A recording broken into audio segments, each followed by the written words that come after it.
हमारे परम कल्याण मित्र गुरु भंते जी, जिन्होंने हमें धर्म बताए, ज्ञान की रास्ता बताए, उन परम कल्याण मित्र गुरु भंते के चरणों में मेरा कोटि कोटि प्रणाम। साधु साधु साधु। श्रद्धावान पुण्यान उपासक उपासिकाएं, आज आप सभी लोगों को बहुत विस्मित, बहुत मतलब बहुत विस्मित, सोच भी नहीं सकते ये देशना सुनने के बाद। आपको आश्चर्य अद्भुत नहीं लगा तो, आपको मन नहीं चौंक गया तो, खुशी नहीं आया तो हमें बताइए।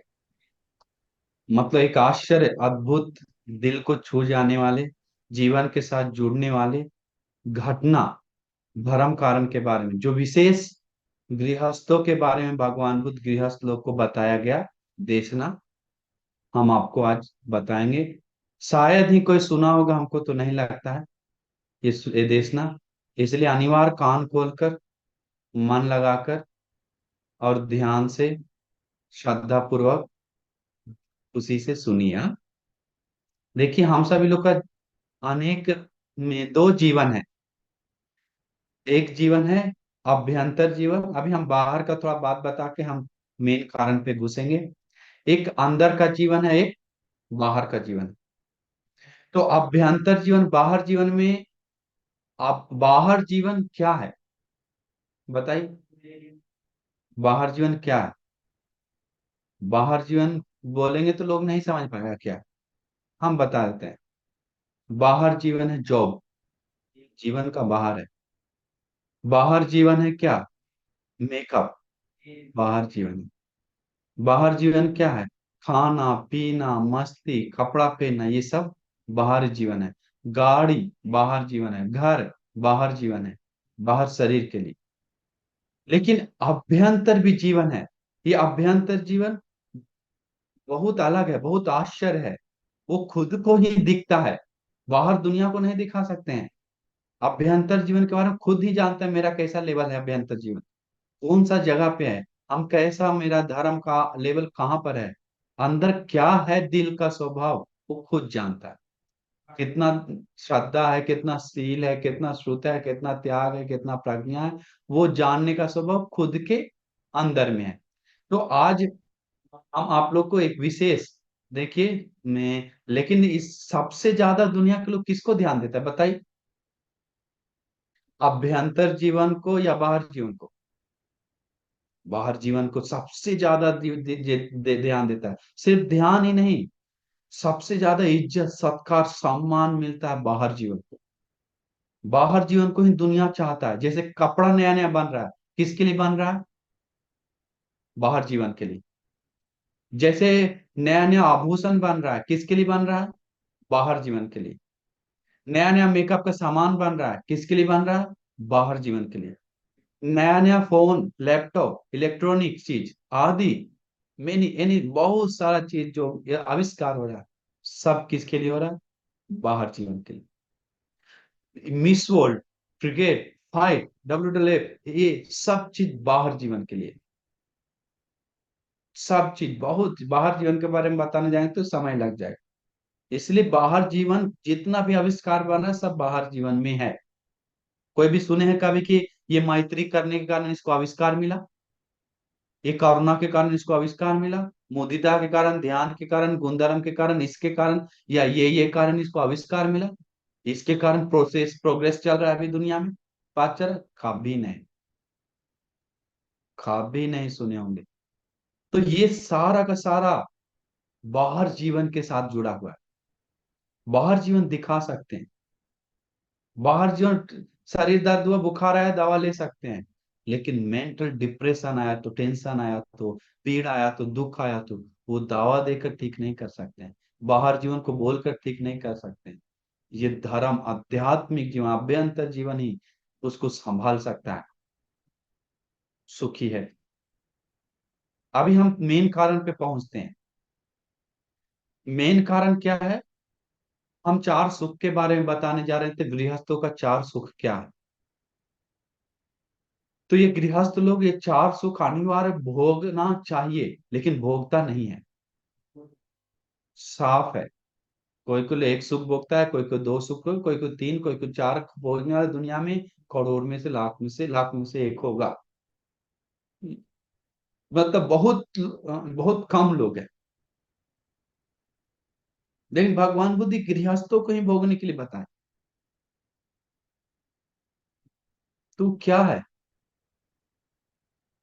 वो चार सुख, क्या है जो भगवान बुद्ध उपासक उपासिका आदमी लोगों को भोगने के लिए बताए? वो पहला है अर्थी सुख। दूसरा है भोग सुख। तीसरा है आनंद सुख।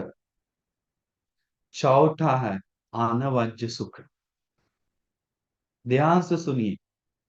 पहला अर्थी सुख है, दूसरा भोग सुख है, तीसरा आनंद सुख है, चौथा अनवाज्य सुख। अभी हम लोग इसके बारे में बात करेंगे, ये चार सुख क्या क्या है, कैसे विस्तार से समझेंगे। ये अर्थी सुख क्या है?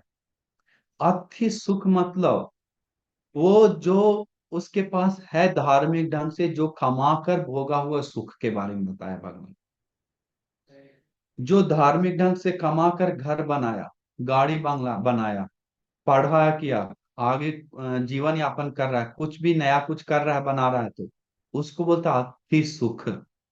उसको मन जान रहा है इसको में ईमानदार मन से बनाया, कुछ भी जैसा कुछ बनाया वस्तु, उसके पास जो गाड़ी बंगला घर मकान वस्त्र ये सब जमीन जायदाद है, वो धार्मिक ढंग से कमाया तो अच्छी तरह से मन लगा के पसीना खून पसीना एक करके कमाया, तो वो वो उसके मन को मतलब ठंडा करता है। जैसे में और देखेंगे तो ये सब थोड़ा ना थोड़ा अभ्यंतर जीवन के साथ जुड़ता है। आज छल कपट से कमाया तो वो दिल जानता है हम छल कपट से कमाए, तो ये वस्तु अति सुख है। वो है करके अपना है करके मन को पीड़ा देता है, इसके कारण मिला। तो अति सुख भोगने के लिए धार्मिक जुड़ना, धार्मिक ढंग से कमाना एक जरूरी है। लेकिन बहुत लोगों के पास ये अति सुख नहीं है। अति सुख नहीं मतलब देखेंगे तो और गहरा से बात करेंगे तो जो अपने पास है उससे खुश नहीं है, उस चीज को ध्यान नहीं देता है, उससे खुश नहीं है, संतुष्ट नहीं है मन लोग। कैसे? अभी इसके पास देखिए, जैसे किसी के पास घर है, तो ये घर अपने पास जो है उससे खुश नहीं है, दूसरे को बड़ा घर देखकर उसको मन दुख है। नाथी दुख बहुत है जो नहीं है उसके पास, जो है उसमें खुश नहीं है। इस तरह अच्छा से मेहनत से हम इतना ही थोड़ा किए लेकिन मेहनत से कमाए, अपना जो खुशी है वो नहीं है। दो कारण पे, एक धार्मिक उससे जुड़ रहा है, एक अपना गुण के साथ जुड़ रहा है।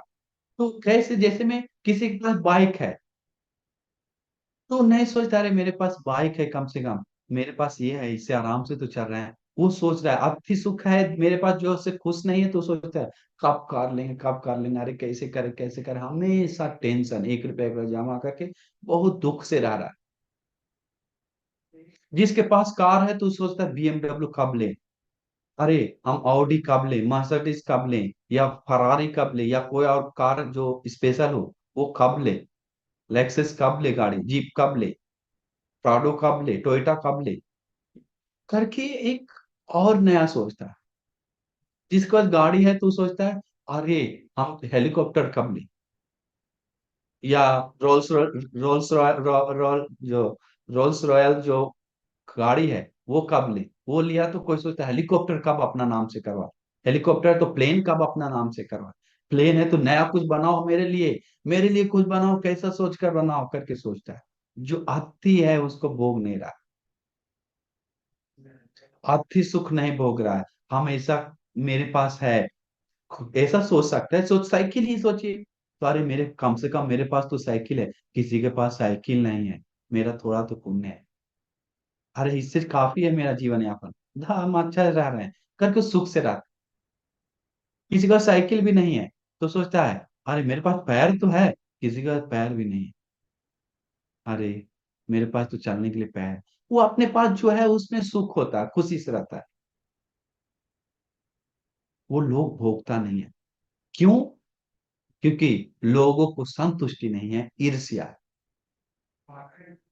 मन संतुष्ट नहीं है, दूसरे को उन्नति देख रहा है, आगे घर देख रहा है तो जलन आ रहा है अंदर से। अगर वो खुश होता है तो, धर्म है तो, वो सोचता है अरे कितना अच्छा इसको पुण्य से मिला है, साधु साधु और आगे बढ़े। इसका पुण्य का दिख रहा है कि संसार में बहुत पुण्य किया है, बहुत दान दिया है, सुंदर है तो संसार में बहुत मैत्री किया है। अरे वाह, कितना हम भी मैत्री करेंगे आपसे आगे और बढ़ाएंगे। ये है अति सुख। अपने पास जो है उसमें खुश होकर दूसरे को अनुमोदन हो रहा है, दूसरे के प्रति खुश हो रहा है। जो नहीं है अपने पास उससे पछता रो नहीं रहा। तो ये लोगों के पास आर्थिक सुख भोगने के लिए भी क्षमता नहीं है। जो अपने पास है वो नहीं भोग रहा। नाथी दुख जो नहीं है उसके बारे में पीड़ा बहुत बड़ा है। जो धार्मिक ढंग से कमाया, अच्छी तरह से कमाया, उसका भोग नहीं रहा। मतलब उसको वो है करके सोच कर खुश नहीं हो रहा। ये पहला कारण। आगे बढ़ते हैं। पहला समझ गए। दूसरा है भोग सुख। कभी कभी किसी के पास अति सुख है, सामान भरा पड़ा है, वस्तु है, सब चीज है, लेकिन कभी कभी उसको भोग सुख नहीं है। मतलब वस्तु, धन, गाड़ी इस्तेमाल नहीं करता। हम भी बहुत सारे देखे हैं। कोई कोई का गाड़ी है, हमेशा लॉक बंद, टेम्पू से जा रहा है, हम दूर यात्रा के लिए सिर्फ लिए हैं गाड़ी, टेम्पू से जा रहा है, हमेशा थ्री व्हीलर पैदल चल रहा है, एक साल में एक बार गाड़ी निकाले। क्यों? भोग सुख नहीं है। बैंक में पैसा भरा हुआ है, एक कपड़ा नहीं पहन सकता अच्छा, एक खाना अच्छा नहीं खा सकता है, एक परिवार के साथ थोड़ा टूर पे इधर उधर थोड़ा आसपास घूम नहीं सकता है कहीं, होटल जाके कुछ समय समय पे, एक साल, एक महीना में, 2 महीना में या 3 महीने एक बार चलो पत्नी के साथ, परिवार के साथ थोड़ा खिला दे अच्छा खाना, ऐसा नहीं सोचता है। भोग सुख नहीं है। बैंक भरा हुआ है पैसा, वस्तु भरा हुआ है, लेकिन उसको भोगने के लिए मन नहीं कर रहा, मन नहीं बनाता है। ये देखिए, एक श्रीलंका में एक घटना था, देखे थे, बहुत सारा घटना हजारों है, हम एक बता देते हैं, इससे आपको अच्छी तरह समझ जाएंगे। एक बहुत बड़ा कोलंबो में जमीन था।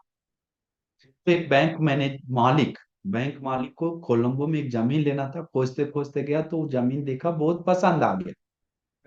अरे ये जमीन हमको लेना है, किसका है, पूछा दो चार से, तो बोला अरे पीछे जिसका झोपड़ी है उसी का जमीन है, जाके बात करो। तो झोपड़ी वाला का जमीन था ये बहुत बड़ा। तो वो बोला, जाके बात किया, बोला दादी और दादा रह रहा है, बेटा लगता है विदेश में या कहीं चला गया है, ऐसा कुछ। दादा दादी था। बोला दादा दादी जी ये जमीन किसका है, मेरा है बेटा। तो बोला कि मैं हमें लेना है, दो दे दो करके। तो बोला हम सोच ही रहे थे बेचने के लिए। तो उसको, बैंक मालिक को बहुत दुख आ गया, अरे इतना जमीन रख के बारे में दुख से रह रहा है, पैसा नहीं होगा। सोच रहा था, पर पूछा कितना दाम है, महंगा भी नहीं बताया जाता, 3 करोड़ बताया। 3 करोड़ तो महंगा, मतलब एक तरफ से ज्यादा ही है, लेकिन 3 करोड़ उस एरिया के हिसाब से ज्यादा नहीं था। तो बोला ठीक है हम देंगे, हमको लिखित दो, पेपर दिखाओ, सब दिखा है, सही है। तो बैंक को बोला, इस बेटा इस बैंक में पैसा डाल दो। बोला हम डाल देते हैं। तो वो आदमी बैंक अकाउंट सब लेके गया। तो वो बैंक का मालिक था, चेक करवाया उसका डिटेल्स, चेक करवाया डिटेल्स। चेक करवाने के बाद उसमें पहले से 70 लाख रुपया था। कपड़ा फटा हुआ पहन रहा है, बेड टूटा हुआ पे सोया हुआ है, दादी के नाम से बैंक है। 3 करोड़ डाल दिया, वो अपना बिल्डिंग खड़ा कर रहा है, दादी फिर भी उसी झोपड़ी में है। देखा बाद में भी उसी झोपड़ी में। भोग सुख है क्या? भोग सुख नहीं है। कोई कोई दादी को हम देखें, मरते मरते पूरा बैंक का पासबुक, पैसा पूरा यहाँ डाला हुआ अंदर, पूरा बाहर ऐसे डाला हुआ है, इसे पकड़ा हुआ, पकड़ के मर गया। हटाने का कपड़ा, अरे बैंक का पासबुक तीन चार, किसी को नहीं बताया, किसी को नहीं बताया, बैंक का पासबुक किसी को नहीं बताया।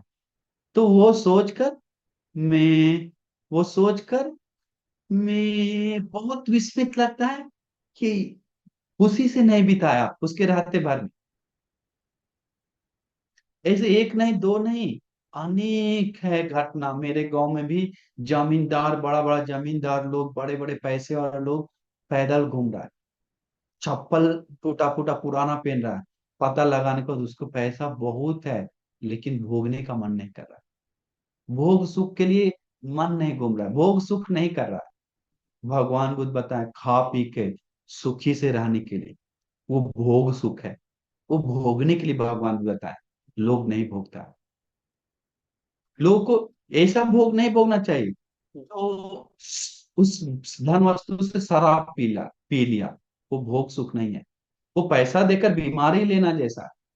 वो भोग मजा नहीं ले रहा है, वो मूर्ख व्यक्ति है। कोई व्यक्ति में लड़की के गलत काम कर रहा है, वो भोग सुख सोच रहा है व्यभिचार करके, नहीं, अपना झगड़ा बढ़ा रहा है, अपना विवाद बढ़ा रहा है, अपना पीड़ा बढ़ा रहा है, जुआ खेल के आदि, वो भोग सुख नहीं। भोग सुख बोलते हैं खा पीकर सुखी से परिवार के साथ रहना, वो चीज को इस्तेमाल करना जो अपने पास है, वो है भोग सुख।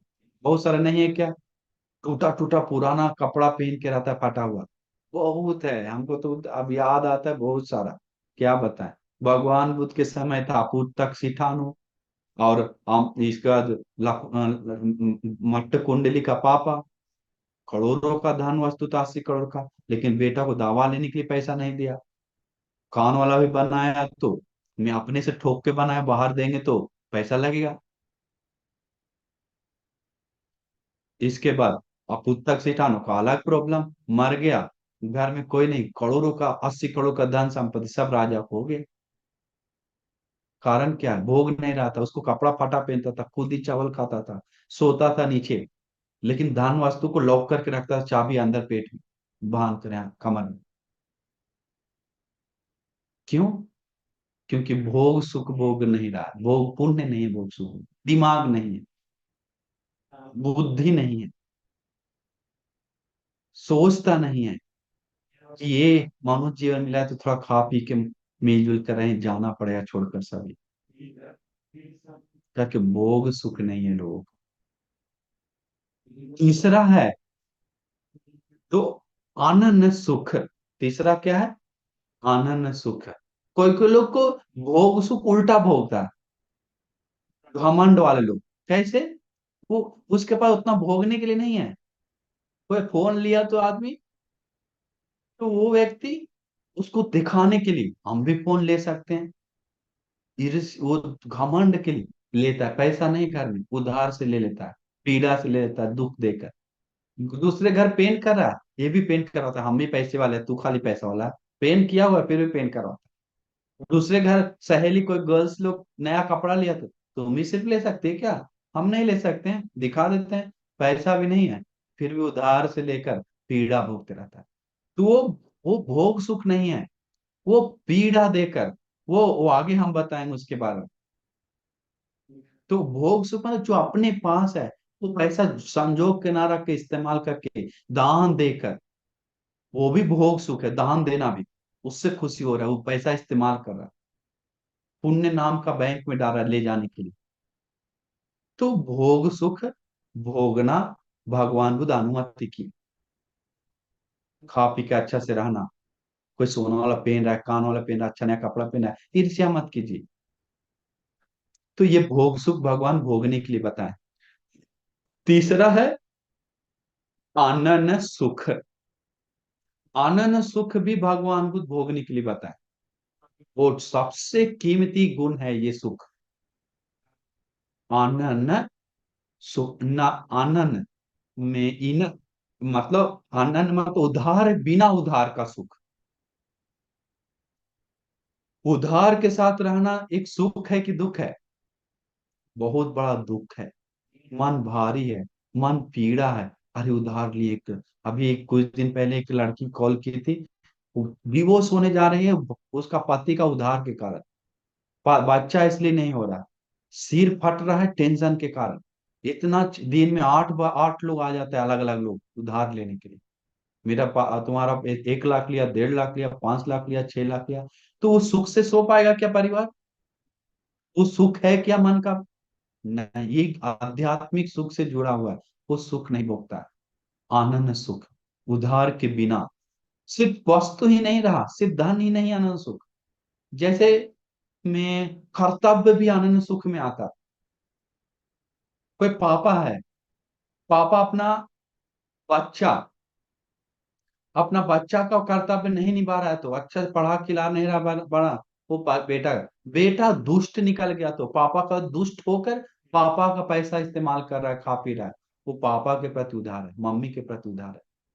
पति पत्नी पति का खर्च पैसा कमा कर खा रहा है, लेकिन बहुत दुष्ट है, पति को दुख दे रहा है, लड़ रहा है, झगड़ रहा है, पाप कर रहा है। वो पत्नी उधार है पति का। पत्नी बहुत सीधा है, धार्मिक है, सेवा करता है, फिर भी पति दुख दे रहा है, मार रहा है, दुष्ट है। वो पति पत्नी का उधार बनता है। अपना जॉब मिला, वो जॉब कर रहा है, वो जॉब चोरी से कर रहा है, 6 घंटा के लिए 4 घंटा में भाग रहा है, 2 घंटा में भाग रहा है, जानबूझ के लिख रहा है 6 घंटा, कुछ नहीं कर रहा है काम, सब छुप रहा है, दिल से नहीं कर रहा है।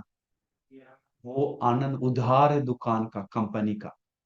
दिल से लग के करता है तो बोल कर जाना वो अलग है, बता के जाना अलग है। यहाँ पर बताए हुए कपट, छल कपट से वो उसको उधार बन रहा है।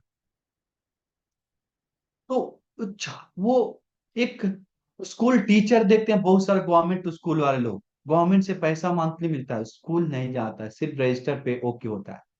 वो स्कूल का उधार रहा टीचर। आनंद सुख नहीं मिलेगा उसको, आगे जाकर पीड़ा होगा। वो उधार से है करके उसको समझ में आएगा बाद में।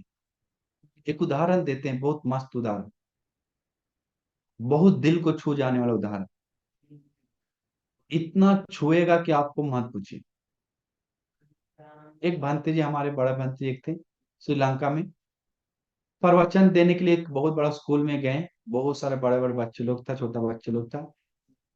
तो भंते जी को लगा माँ पिताजी का कीमत के बारे में पूछना चाहिए, कितना लोग मम्मी को कितना वंदना करता है, कितना लोग कैसे सेवा करता है, कौन कौन कैसे करता है करके भंते जी पूछ पूछ के उसका कीमत के बारे में, माँ पिताजी के इम्पोर्टेंट के बारे में, कीमत के बारे में बताने लगे।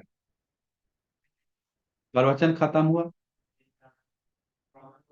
जो भंते जी को लेकर आया था वो बहुत बड़ा डॉक्टर था, गाड़ी से लेकर आया, बहुत बड़ा गाड़ी से। तो जाते समय क्या हुआ, जा रहा है गाड़ी से, जाते समय रोने लगा, बोलने लगा, रोते रोते रोने लगा। बंटी क्या आप बताएं, आज बहुत दिन में ऐसा हो गया। बोले क्या हुआ उपासन? बंटी पूछे क्या हुआ उपासन? बोला डॉक्टर, बोला हम एक डॉक्टर हैं बंटी जी। डॉक्टर बात करने लगा, पछता रहा, पीड़ा है मेरे मन में अभी आने लगा थोड़ा। पता है क्या हुआ? अभी हमको होश आ रहा है, बताओ बताइए क्या हुआ उपासन? बताया कि बंटी जी, हम एक डॉक्टर हैं। हम जन्म लेते हुए में बच्चे को, मम्मी जन्म देते हुए बच्चे को हम देखें, वो बच्चा शरीर को फाड़ कर या काट कर निकालना पड़ता है, फाड़ कर निकालता है दुख से, खून के साथ कभी कभी। वो मम्मी लेकिन हम वो ऐसा निकलता है। हमको कभी भी नहीं लगा कि हम भी उसी प्रकार से निकले मम्मी से, हमको नहीं लगता था, मम्मी के प्रति कुछ नहीं लगता। कभी कभी वो मम्मी का, बोलता था बंटी जी, कभी कभी जन्म उसका लेने के बाद वो मम्मी का घाव बन जाता था, कुछ वेदना आ जाता था, 2 3 दिन 4 दिन कई दिन तक रहता था।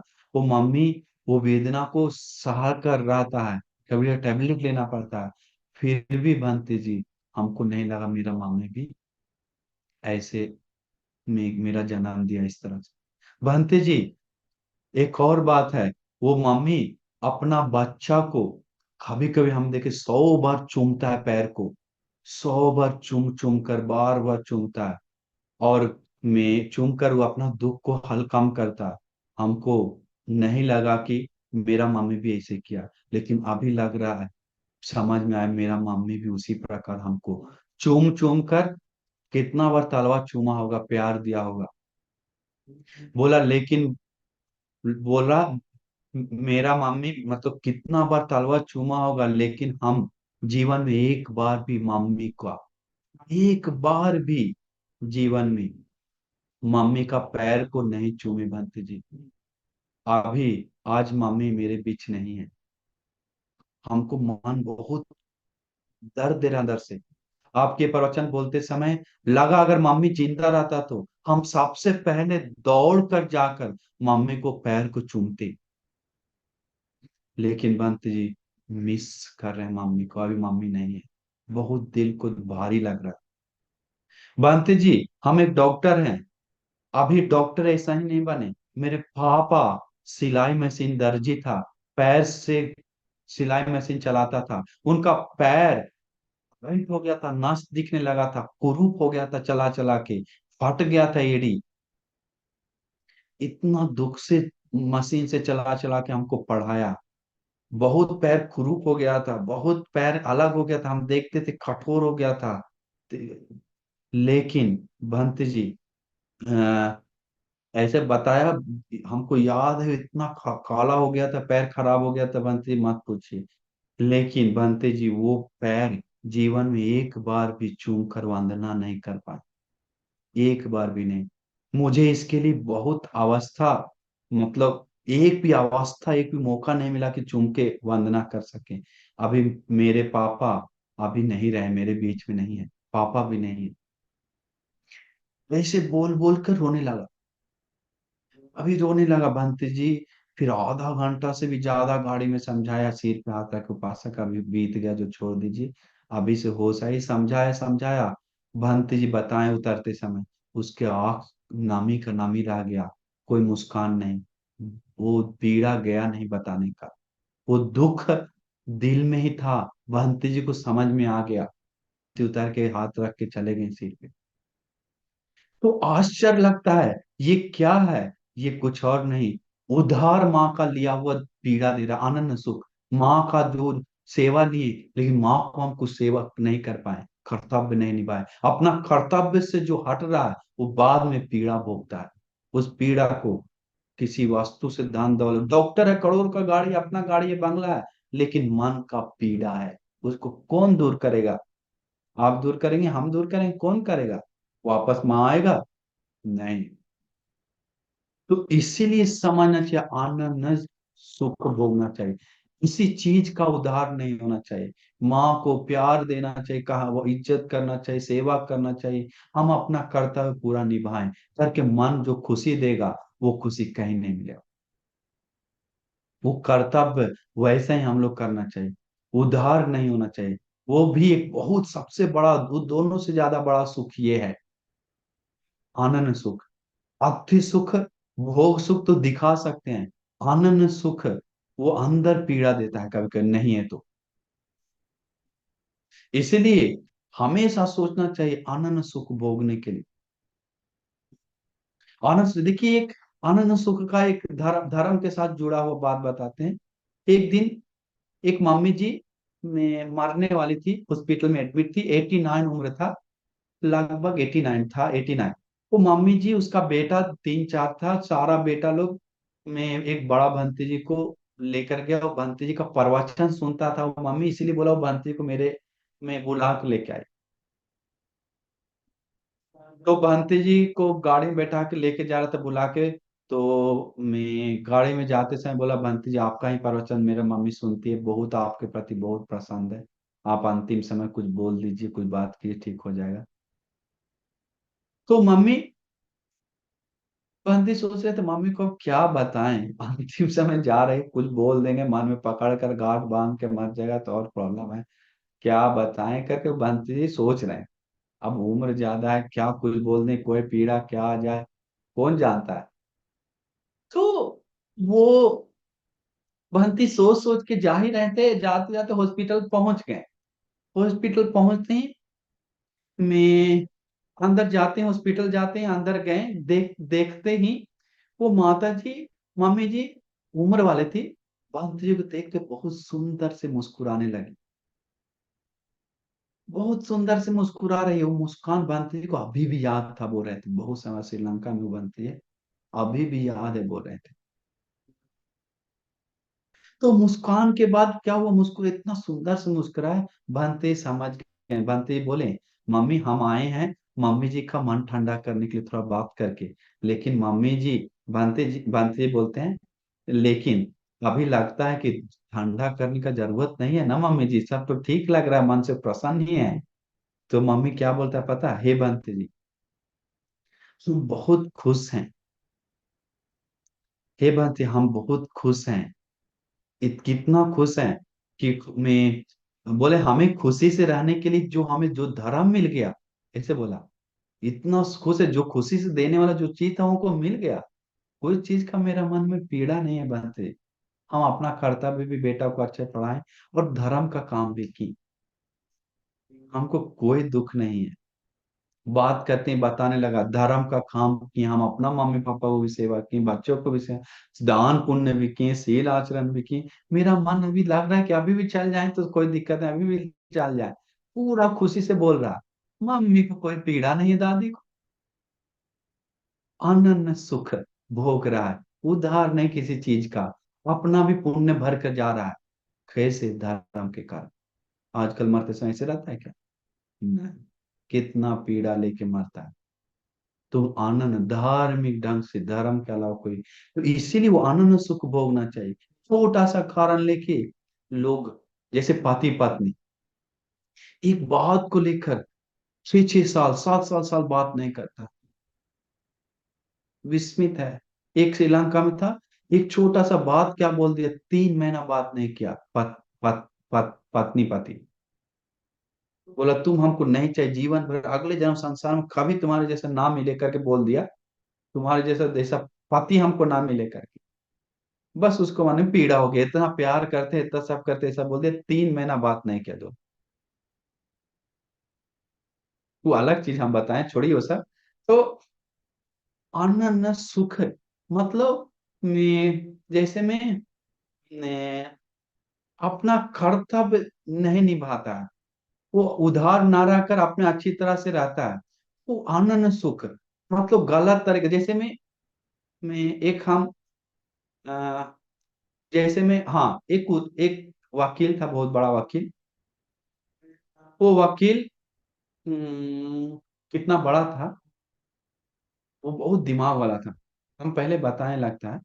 वो देखिए, वो वकील एक केस को लड़ रहा था, और लड़ रहा था अपोजिट साइड, जो गलती किया उसके साइड, जो हत्या मार दिया उसका बेटा को, वो उसके साइड लड़ रहा था। और जो इसके साइड, जो मरा हुआ बेटा के साइड, असली में जो गलती किया है वो सही तरफ था, एक सामान्य वकील ही, बड़ा वकील। अंत में जीत गया कौन? जो गलती किया वो। अंतिम में उसको दंड मिला, पैसा भी देना पड़ा। और फिर क्या हुआ, जब वकील कोट पहन के सब चीज के साथ बाहर निकल के जा रहा था, तो सीढ़ी के नीचे उसका पत्नी और बच्चा और उसका मम्मी पापा आंसू बहा के उसके पैर में गिर गया वकील का। वकील को बोला, वकील साहब, हे वकील साहब आप जो किए हैं, आप जानते थे कि ये गलती कौन है, लेकिन जान आप उल्टा केस लड़े हैं, आप उसको जितवा दिए हैं। मेरे बच्चों को देखिए, पैर पकड़ के आंसू बहाने लगे, वकील का पैर पकड़ के। वो वकील पैसा लेके जा रहा है इतना बड़ा, लेकिन वो पैसा घर रखते ही उसको नींद नहीं आया। वो सही ढंग से कमाया क्या, धार्मिक ढंग से कमाया क्या, पैसा है लेकिन नींद नहीं। मन ही मन याद आ रहा था, अरे ये परिवार को दुख देकर और भी पीड़ा देकर अन्याय करवा कर हम जीते हैं। कसम खाए आज के बाद हम केस वैसा क्रिमिनल केस जैसा नहीं लड़ेंगे। आज वो करोड़पति बन गया, जमीन जायदाद का केस लड़ा लोगों का, ये सब चीज का, आगे चीज का, आज करोड़पति बन गया। आज खुशी से बोलता है कि हम पैसा कमाए, धार्मिक ढंग से बनते, किसी को कोई पीड़ा देकर नहीं कमाए। बंत जी, एक ही कीटा हम मेहनत से कमाए हुआ मेरा पैसा है। तो ऐसे बोलने का उसका दिल कितना खुश होता है। आनंद उधार नहीं है किसी चीज का, दुख देकर पीड़ा दे। दूसरा चौथा अनवज्य सुख। एक नर्स था, एक नर्स भी ऐसा ही बोल रहा था, बहुत बड़ा नर्स था। भंत जी, हम अपना कर्तव्य अच्छा से निभाते हैं, धर्म की रास्ता पे भी जाते हैं। भंत जी, मेरा कर्तव्य नर्स है, हम अपना में कोई भी सेवा करना होता है तो बूढ़ा है तो दादाजी जैसा सोचकर सेवा करते हैं, मेरा अपना दादा है। पापा को उम्र है तो ये मेरा पापा जी है करके सेवा करते हैं। बच्चा को उम्र है तो मेरा बेटा है, या मेरा भाई है, मेरा बहन है, ये मेरा मम्मी है। उस चेतना से हम दिल से सेवा करते हैं। भंत जी, वो हॉस्पिटल के ऊपर हम उधार नहीं है, उस उन लोग मेरे ऊपर बहुत खुश है। हम जो करते हैं सेवा, ऊपर भर के सेवा देते हैं उनको। देखिए उसका दिल खुश हो रहा है, वो चीज को दूसरे को धोखा से नहीं कमा रहा है, वो आनंद सुख भोग रहा है। बात समझ रहे हैं क्या? अभी अनवाज्य सुख। चौथा क्या है? अनवाज्य सुख। अनवाज्य सुख मतलब वो भी बहुत इंपॉर्टेंट है, तीनों से ज्यादा इंपॉर्टेंट है। वो वहीं पर आना चाह रहे थे, इसी के साथ जुड़ा हुआ है। अनवाज्य मतलब गलत नहीं करके रहने वाला जो सुख है। मतलब देखेंगे तो जो भी कुछ गलत कर रहा है तो अधर्म कर रहा है, पाप करके जो में नहीं करके जो सुख भोगता है उसको बोलता है आनंद, अनवाज्य सुख। व्यर्थ, व्यर्थ गलत ना करके सही करके जो सुख भोग रहा है। जैसे जैसे में सुख, जैसे में देखेंगे तो बाकी जो अति सुख, भोग सुख, आनंद सुख भी थोड़ा थोड़ा बाहर दिख सकता है। अनवाज्य सुख ये जो है वो पूरी तरह आध्यात्मिक है, पूरी तरह आध्यात्मिक है। जैसे में हम लोग देखिए उपासक, एक और सुंदर उदाहरण देते हैं। जैसे में कोई भी इसके बारे में समझेंगे तो हत्या करके, चोरी करके, व्यभिचार, झूठ नशा करके जो सुख भोग रहा है, वो सुख, वो मजा ले रहा है थोड़ा भी तो वो अनवाज्य सुख नहीं है। बाद में वो मजा नहीं, मजा दुख में बदलता है। कैसे हम बताते हैं? जैसे में जो उदाहरण देते, शरीर, शरीर को कोई रखना चाहता है, सुंदर से मेकअप करके बॉडी बनाता है, या मेकअप कराता है लड़की लोग, लड़का लोग बॉडी बनाता है, सिक्स पैक बनाता है। वो सिक्स पैक क्या होता है, बदल जाता है कि नहीं बूढ़ा होने के समय? बूढ़ा होने पर शरीर को क्या होता है? याद रखें, सभी लोग का एक ना एक दिन शरीर बूढ़ा होता है कि नहीं? ध्यान से सोचिए, ध्यान से मनन कीजिए। हम सभी लोग का एक ना एक दिन ये शरीर बूढ़ा होता है। याद करके खुशी नहीं आता उस चीज को जो शरीर के लिए कर्तव्य की जो की। अरे ऐसा ऐसा करके अभी शरीर ऐसा बदल गया, इसको की। जैसे में अगर हत्या करके, चोरी करके, व्यभिचार, झूठ, नशा करके वो सुख भोगा, भोग मतलब कर रहा है तो उसको पछतावा आता है, पीड़ आता है। जैसे में देखेंगे तो शरीर से दूसरे को दुख देकर उसको में वो जो पीड़ा आता है, वो जो हत्या नहीं करके जो सुख भोग रहा है, वो सुख को अनवाज्य सुख बोलते हैं। जो चोरी नहीं करके सुख भोग रहा है, व्यभिचार, झूठ, नशा नहीं करके सुख भोग रहा है, सही सही चीज करके जो सुख भोग रहा है, उसको बोलता है अनवाज्य सुख। जैसे में देखेंगे तो हम लोग में वचन को, जैसे माँ को प्यार से बात कर रहा है, बड़े बूढ़े कोई वचन से दिल ना दुखाने वाला बात कर रहा है, तो वो चीज को याद करके उसको खुशी आता है। अरे हम ऐसा ऐसा की वचन से, हम शरीर के लिए सिर्फ खटे, लेकिन शरीर जब बदल जाता है तो अरे शरीर के लिए हम हत्या कर दी, शरीर के लिए हम चोरी की, शरीर के लिए व्यभिचार की, झूठ नशा की, अभी शरीर अनकंट्रोल है, मेरा वश में नहीं है। वाणी के लिए हम मेरा वाणी ऐसा ऐसा मधुर स्पीच गाए हैं, ऐसा ऐसा किए हैं, और इसके चलते बहुत गाली दिए, चुगली की, मारपीट की, मेरा वचन इतना तेज था। लेकिन बाद में वचन बदल जाता है तो क्या होता है? याद रखिए, कितना भी चतुर से स्पीच दे, लेकिन याद रखिए एक दिन आएगा वो बात नहीं कर पाएगा। वो व्यक्ति, एक दिन ऐसा आता है कि वचन टूटा टूटा फूटा निकलता है, धीरे धीरे बोलता है वो व्यक्ति।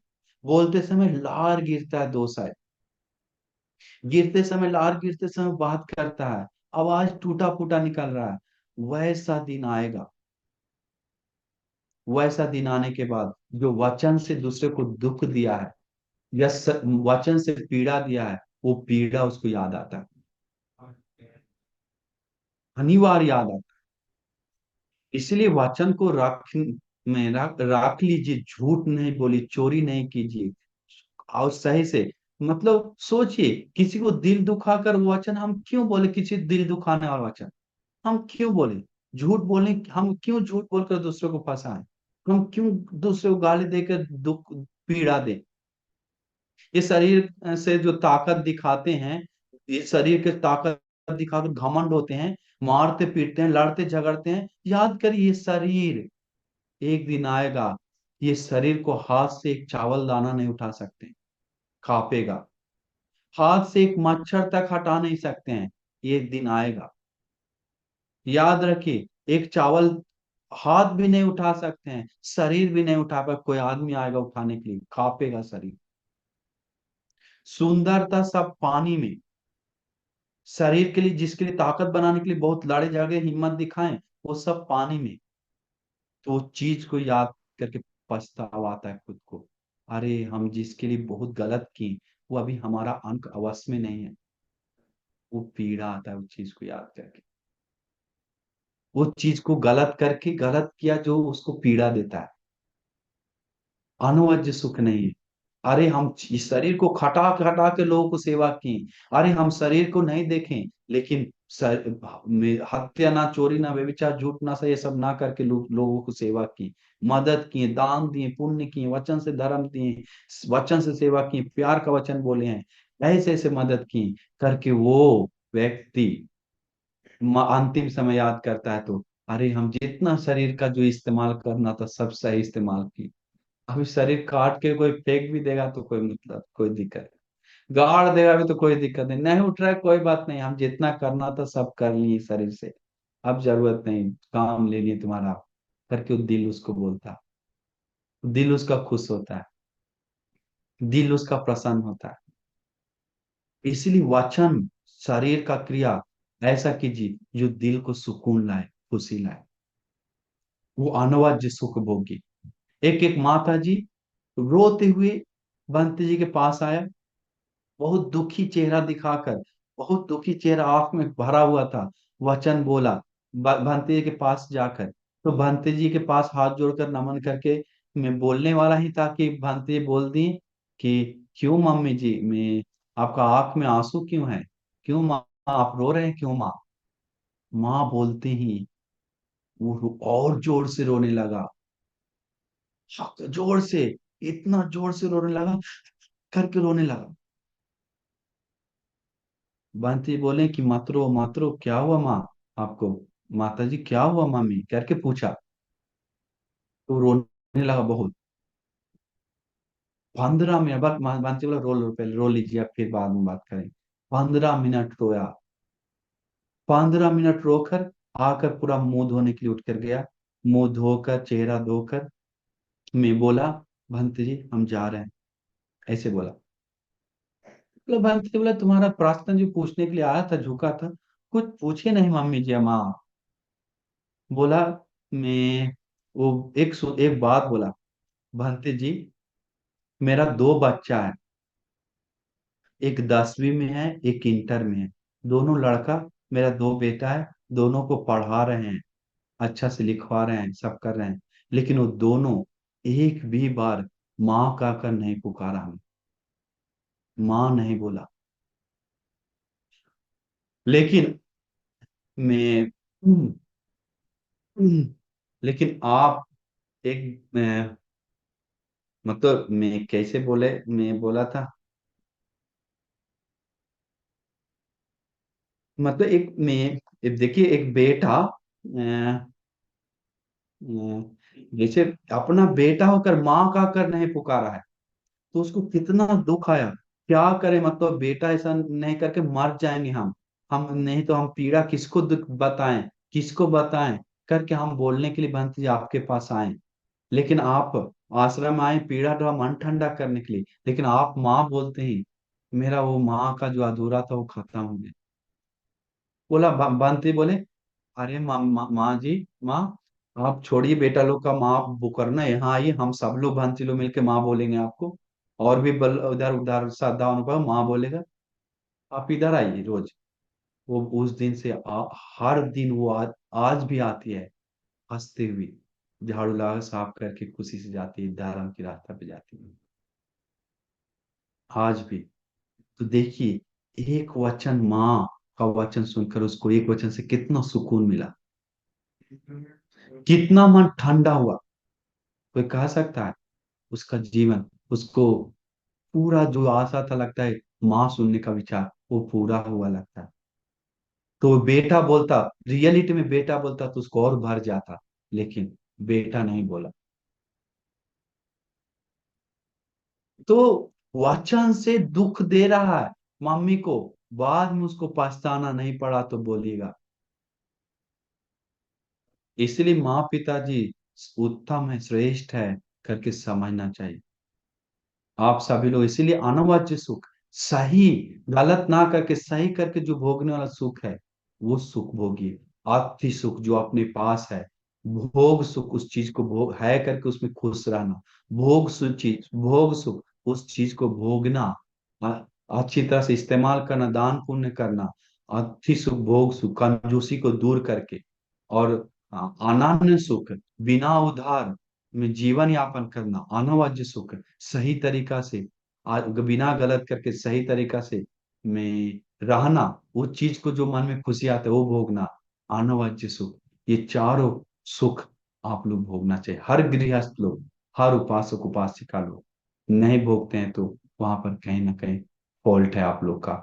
चारों सुख भोगने के लिए लोगों को चाहिए श्रद्धा, चारों सुख भोगने के लिए लोगों को चाहिए शील आदि गुण धर्म, धर्म का ज्ञान चाहिए, दान आदि पुण्य करना चाहिए, तभी उसको चारों सुख बैलेंस होगा। अगर उसके पास भगवान बुद्ध के प्रति श्रद्धा नहीं है तो बाकी सुख को भोगने के लिए उसको हक नहीं है, भोगने के लिए उसको बल नहीं, हिम्मत नहीं है, भोग नहीं पाएगा, अंदर प्रवेश नहीं करेगा। वो आध्यात्मिक के साथ थोड़ा जुड़ा हुआ है। इसीलिए आप सभी लोगों को, हम पूरा समय हो गया, आप सभी लोग को पूरा दिल से हम आशीर्वाद करते हैं। आप सभी लोग को ये आ, अति सुख, भोग सुख, आनंद सुख, अनवज सुख भोगने के लिए, खुशी से जीवन बिताने के लिए, मानव जीवन उत्तम से आध्यात्मिक सुख भोगने के लिए, और धर्म की रास्ता पे जाने के लिए, सभी दुखों से मुक्त होने के लिए दुर्लभ भाग्य मिल जाए। साधु साधु साधु। नमो बुद्धाय।